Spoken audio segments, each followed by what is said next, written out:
How's it going?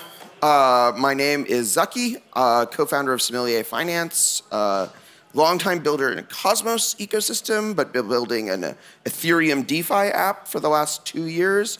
The app is a hybrid of EVM smart contracts and Cosmos tech. It enables a bunch of really cool stuff, and I'm gonna try and sort of walk through how it's working, what's going on. The original thesis is that you could do unique things that you couldn't do with just a smart contract alone, and that would produce sort of unique opportunities. And so this has now been running for a while, and we're going to talk about a little bit about sort of what it is. So right now we have our flagship strategy is called Real Yield ETH. And what's unique about Real Yield ETH, what this sophisticated adaptive system is doing, is it allows you to do things. So you have what we call single competitive strategies. So InstaDApp, IC ETH. So they basically are relying on a very simple leverage loop on staking yield. Real Yield ETH, and enabled by the Sommelier infrastructure, is basically able to do multiple things and adapt continuously to markets. So, for instance, right now it's LPing Coinbase ETH on UniV3. It's LPing Rocket Pool ETH. It's also doing the leverage staking loops. And basically the strategy will continue to adapt over time, pursuing the best opportunities. And because of the fact that it's able to do this, it has been consistently offering the best yields on ETH. So this is all, whenever we talk about yields in Sommelier, we are always talking about yields denominated in the underlying token. So when we talk about Real Yield ETH yield, we're talking about ETH denominated yield. We're not talking about SOM token incentives or anything else like that. So the core idea is that having this sort of multi-strategy adaptive system that was here basically translates into outperformance of so basically the best way to turn ETH into more ETH. So we have this sort of infrastructure that allows us to do this. So basically, what was the sort of vision behind building this infrastructure was, what was the killer app in this last cycle? The killer app in this cycle was CDeFi. But CDeFi inevitably rugs the users. So how do you build a user experience that is comparable to the CDeFi user experience, i.e., set it, deposit, and forget about it, and not have to, as a user, go in, constantly rebalance your position, make changes, stay on top of it every day? Just the ability to know that you're getting the best yields that DeFi can offer, the best opportunities that DeFi can offer, without having to sort of watch it every day, but also build a system where there are multiple layers of checks and balances, such that the system cannot rug. So the architecture is, so there's a set of off-chain strategy providers. Those off-chain strategy providers, 7Cs, Defined Logic Labs, Cleargate Capital. We are constantly onboarding new third-party strategy providers. Those strategy providers send messages to the Cosmos validator set.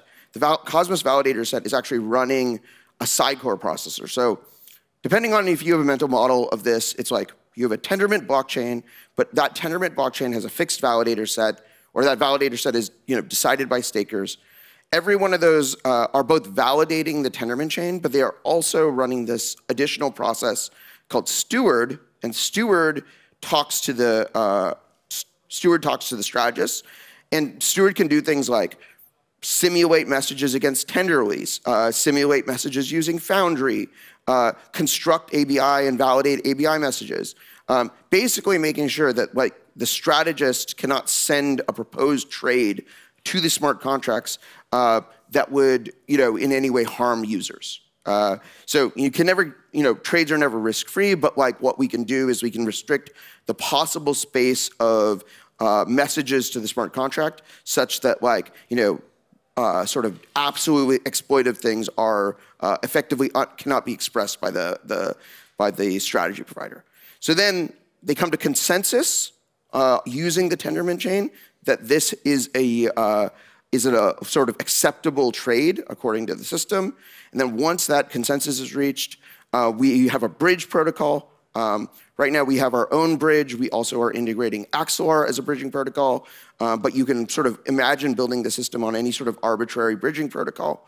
And then you get to our smart contracts. And our smart contracts are structured as almost kind of like, essentially a system where like every piece of like sort of back office fund management is embedded in the smart contract. So we have the ability to take arbitrary positions in DeFi. So we can lend and borrow from lending protocols. We can LP on UniV3, or like the strategists can do these things. They can LP on UniV3. They can participate in balancer pools. There's a continuous like lineup of new protocols that are being supported. Adapters have to be written. We have an adapter framework for doing that. But basically, this enables sort of arbitrary use of Ethereum DeFi. And sort of that is what the users interact with. When the users are interacting with Sommelier strategies, they don't need to know anything about the Cosmos chain. They don't need to bridge their tokens. They don't need to do anything other than just like interacting with any other DeFi app. So why build all of this? The biggest thing is that what is missing in DeFi is a decentralized way. So like large arbitrage opportunities keep appearing on chain, right? What we've seen is like a decrease in the amount of like sophisticated capital that is participating in on-chain DeFi, and because these large arbitrage opportunities, like for instance, post withdrawals, CB ETH's price relative to ETH was like needed to rise to reach parity, or Uniswap LPing or in pools that don't have that have an enormous amount of volume but don't actually have a lot of capital in them because no one's incentivizing those pools. These opportunities exist, but if you, as a regular, the average user cannot take advantage of these opportunities, there's too much complexity. So having this infrastructure enables strategists to present these opportunities to users and generate the best possible returns. So again, we have, our strategy teams are continuously hunting for alpha. Anyone can join Sommelier as a strategist and be part of that hunt. The off-chain systems enable 24/7 monitoring. We are like basically, every couple of days, these things basically adjust their positions. And it's been surprisingly effective. The general thesis, the general thesis is like to be competitive in like things like Uniswap LPing, you need to be able to adjust your positions like all the time. Ultimately, like this will all come down to MEV bots and just-in-time liquidity. The actual reality, the empirical reality that we've experienced with Sommelier is that with like very sophisticated data science teams, you can continuously be among the most profitable LPs in some of these pools without frequent rebalances. These strategies that we are building at Sommelier have like also demonstrated what we believe to be an enormous ability to scale. There are literally hundreds of millions of dollars of opportunities that are suitable for this infrastructure. And so like where we are right now, Real Yield ETH is managing, about $6-7 million of ETH. But with the existing set of tools, could easily be managing $100 million of ETH with very similar returns. And as the strategy evolves over time, with adding new capabilities, the ability to scale increases. So again, this is the crazy infrastructure that we built.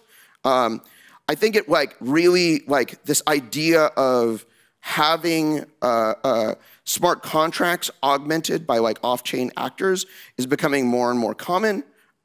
You see this in the way Synthetics Perp Suite 2 is running, where they have an off-chain keeper network. You have the, this is going to become more common with things like Eigenlayer being able to use ETH validators to secure this stuff. When we started building it 2 years ago, the only way to build something like this was launch a Cosmos chain, launch a Cosmos token to do this. But I think that this is sort of like a prototype of what I imagine the future of ETH DeFi looks like. So this week, we launched a new set of opportunities called real yield governance. So again, as I said, there's like massive sort of arbitrage opportunities in ETH DeFi that are not being captured by anyone. So when you have all of these blue chip governance tokens, there are less than 1% yield opportunities on them. But what has happened is staking and sort of StakeFi has basically created a new base rate for Ethereum and for ETH yields, but essentially ETH DeFi has not yet equilibrized to this. And so it is cheaper to borrow ETH from most of the DeFi protocols than you can earn on a protocol like real yield ETH. So our strategies for generating ETH native yield can be used to close this arbitrage opportunity. So right now we're sort of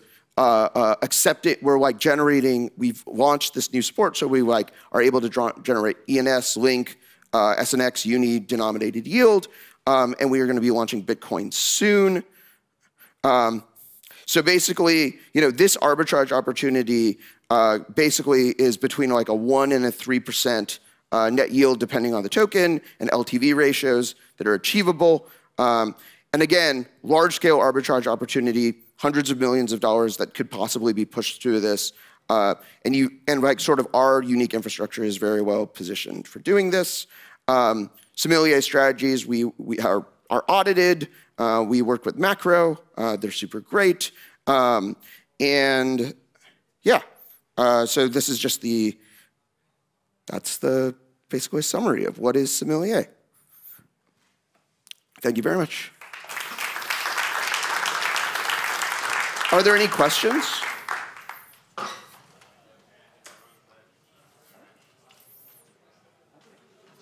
No? Yeah. Cool. Yeah. Nobody's asked. I wanted to ask about the blockchain part. Yeah. Why do you need the blockchain to do what you're doing, and what's the role of it? So what we mostly need is a validator set. Like what you need is a set of keepers and a coordination layer for those keepers. Tendermint is like a super convenient piece of infrastructure. Like Tendermint, the Cosmos SDK are super convenient pieces of infrastructure. You also want like permissionless, so like Cosmos staking module, all of this stuff. You could imagine building all of this in a different way. But like the Cosmos SDK is a reusable, off-the-shelf, very robust piece of software for building all of this stuff. And you also get this with Axelar and our Axelar integration to the bridge, we're actually able to take advantage of sort of native IBC composability. So you can send ABI encoded messages via Axelar over IBC and get them executed on essentially like a dozen plus EVMs. That support Axelar right now. So there's actually this you just get this sort of compounding infrastructure effect that is very difficult to replicate because of sort of Cosmos's actually ever increasing composability with EVM native environments. My general theme of where do I think Cosmos is going is more like the inevitable fusion of Cosmos and Ethereum into sort of this giant mecha robot. And the combination of IBC composability and ETH smart contracts on multiple chains gives you outposts of your project everywhere, but a single control plane that is able to access them. If we had built, if you were building Sommelier today, it would be astonishingly easier than what we were doing before, because a lot of this IBC composability stuff has only gone live in the last few months. All right, we have one more question. Great presentation, by the way. How do you think about the markets that might use Sommelier versus some of the other LST staking products? There's a lot of those products coming out. Yeah, what's your model for that? And where you guys I think there's an interesting question about Sommelier demonstrably offers the best yields, empirically. but like adoption has been slower than like a lot of existing LSD5 projects. And the question and like the underlying mystery is like, why is that? One hypothesis is just like trust and longevity. It is a complex system, no doubt about it. You know, I'm pretty confident in the like entire security architecture, both from like the smart contract security part all the way out to the, and you know, I've been building these systems for a decade. But you never know. There's always risk here. But I think as this architecture like proves itself, it becomes the inevitable like final stage. Because what we don't want is for DeFi to become only sort of sophisticated actors like hedge funds, et cetera, are actually able to participate in DeFi and like capture these opportunities. The entire point of having these like permissionless financial systems on chain is that anyone can provide, you know, can access these opportunities. Anyone can participate in the financial service. If we're just recreating a world in which, yes, everything is public, but only like very sophisticated actors can take advantage of these arbitrage opportunities, we haven't really accomplished the revolution that we're starting at. We like intend to. So I do think that like Sommelier, like what it will do, like what opportunities fit well with the protocol will continuously evolve over time. Like what works right now is very much like of the moment. But like the whole point of building a very flexible architecture was the ability to like continuously improve. There's one more question. All right, last question.